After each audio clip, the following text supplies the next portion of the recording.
Hi everyone, in this video I'm going to show you how I got myself drifting. Now, just want to say that I am not a pro. This is the first time I actually got my drifting going in this game, and it has taken a long time to figure some of this stuff out. And also, this might not be the only way to get drifting, but with the wheel, this is what I was able to find out.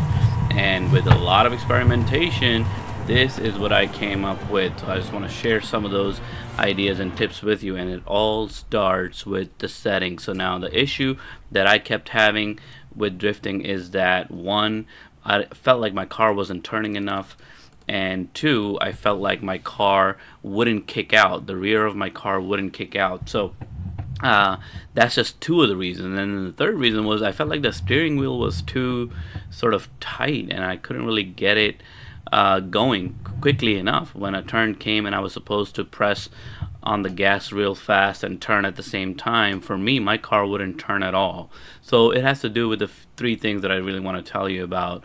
It's the car, the settings, and maybe a little bit of the technique. So let's begin with some settings. These are the general settings in Forza Horizon 5. Your difficulty right now, obviously I just have it at above average. I don't think that matters very much. The main setting here is the traction control and the stability control that you want to turn off. And then from steering settings, you want to have either standard or simulation.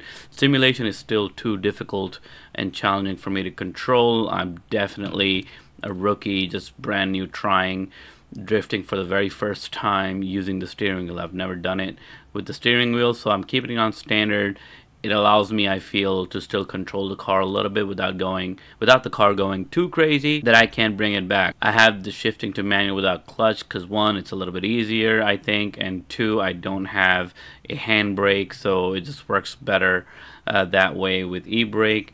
Everything else I kind of left on as it was, didn't really change much, but the big two are traction control and stability control.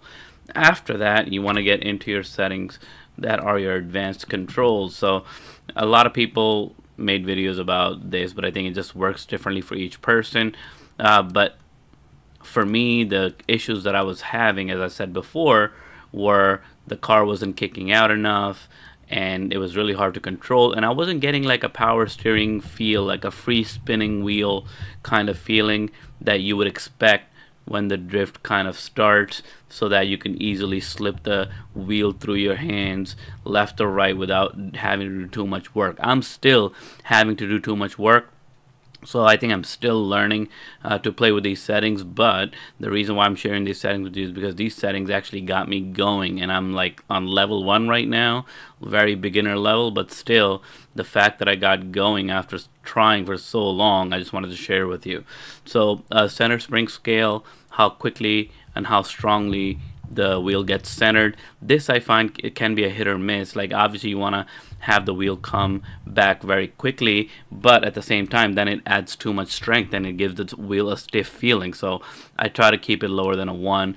Wheel damper I lowered quite a bit because, again, I wanted that soft wheel free feeling as opposed to like a tight wheel. So the higher you make the damper, the tighter, the heavier your wheel will feel.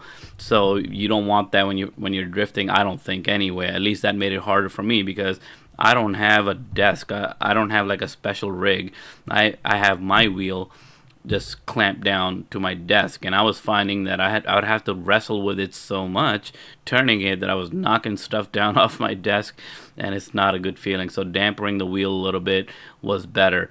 And then mechanical trail, just left it as is. Force feedback minimum, just dropped it down just a little bit because, again, anything that kind of adds too much character, too much of a feeling to the wheel is a little bit more difficult to control when you're doing or trying to learn to drift. So that's why any of those effects that kind of change the profile of the wheel or the feeling of the wheel, I lowered so that I could actually just focus on controlling the car a little bit more. And the road feel scale and the off-road feel scale, that's the reason why I dropped those down so low, because I didn't want to feel any of that, any of the bumps and things in the road. I just want to be able to kind of get a feeling of the car's traction and control the movement. And the steering sensitivity I raised up a little bit, and my logic for this was I want my car to respond to my steering quicker than it would normally. One of the problems I was experiencing was the car wasn't kicking out, or I wasn't turning enough, and that's because I thought, my hypothesis was, my wheel radius is full right now, the 900 degree or whatever, and that's what's stopping it, because I'm not able to quickly turn all the way to kind of get the car kicking out. I increased the sensitivity and I lowered this particular setting right here, which was the dead zone for your steering, from 100% to 50%. So the dead zone, again, it tells you in the description, the size of the outer dead zone steering, the larger this dead zone, the less the steering input will be recognized by the game. So in other words, the more you turn, the more the car will turn.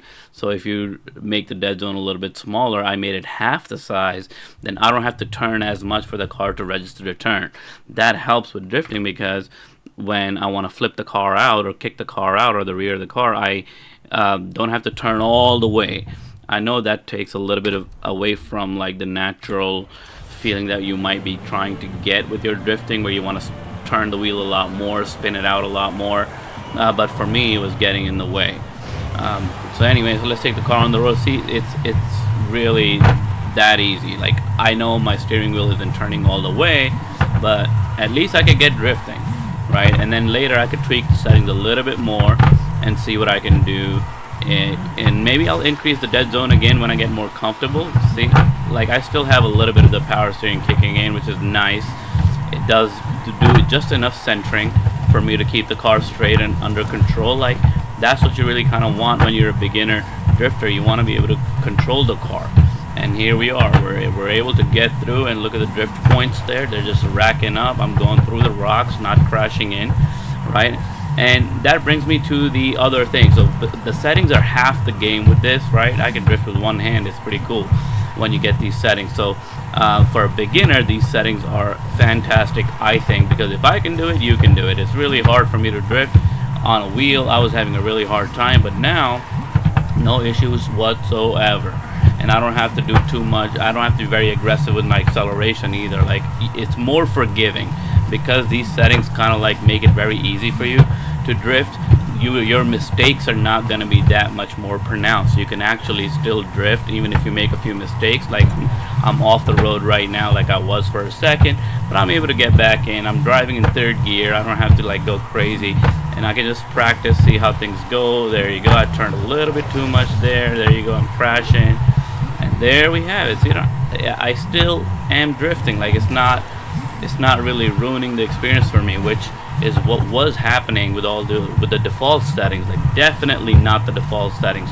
You have to turn the traction and stuff off, and you have to get this steering wheel dead zone. I think that was the main one. The steering wheel dead zone really got me to drift a little bit more. Once I changed that, and once I lowered the damping a little bit, I really was able to get it going. And the last thing I want to mention, obviously, it's the car, right? So you want a drift car. I think I want to stop here, and I want to show you some of the cars that we got. So that was drifting. Obviously, this was not expert level drifting. I'm not an expert level drifter. This video is meant to be for people who can't get themselves to drift in Forza Horizon 5 with the wheel, with minimum setup, and they can't do it. So I was experiencing the same thing, so I changed a few settings to make it a little bit easier, and now I'm able to drift with a lot more ease. Now let's go to the other thing that is very important in getting your car to drift in the beginning, when you don't have a lot of experience and the wheel's not really being very friendly toward you, and that is to choose the right car. So you'll notice when you go to change your car, you have a sort filter, which you can sort by car type, and then up top you'll see all of the different car types that you already own. And if you don't own one, you can go and grab a drift car on the cheap. The drift cars are not very much money. You could play a couple of races, win a couple of 100,000 credits, and you'll be able to buy a nice drift car. So I have a bunch here. You saw the one that I was using. The Supra works really nice too. Now, when you're picking a car, this is the important part. Like, you want a car that has a horsepower that's close to 1,000. A little bit over would be better, but around 1,000, 980, 950, that you could probably work through. And the weight, the lighter, the better, obviously, right? So those two things could help you choose the drift car that's right for you. but I like to have not a crazy amount of power, although this Supra is too powerful. That's why I was playing with this BMW. If you notice that the horsepower is only 952, it's a lot easier to control. The higher the horsepower, the crazier things can get. So let's try this one and see how we do. There you go, there you go. You can start so quickly with this. I know some people want the whole 900-degree wheel rotation. I do too. Trust me, it's more fun for sure.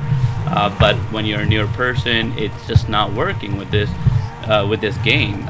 And I'm talking about just Forza Horizon 5. It's really, really hard to get it to work and control the car. Everybody complains about this. It's designed for a controller drift. It's not, the game is not designed for the wheel necessarily, even though there is wheel support. But with the dead zone limiting, you know, I can turn the car more with less of a steering.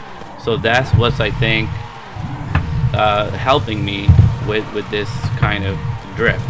Now, again, it's not perfect, but hey, it got us drifting. I really hope this video has helped some of you out. I know it's not a perfect solution, but it's a good one to get going. It's definitely going to work if you start.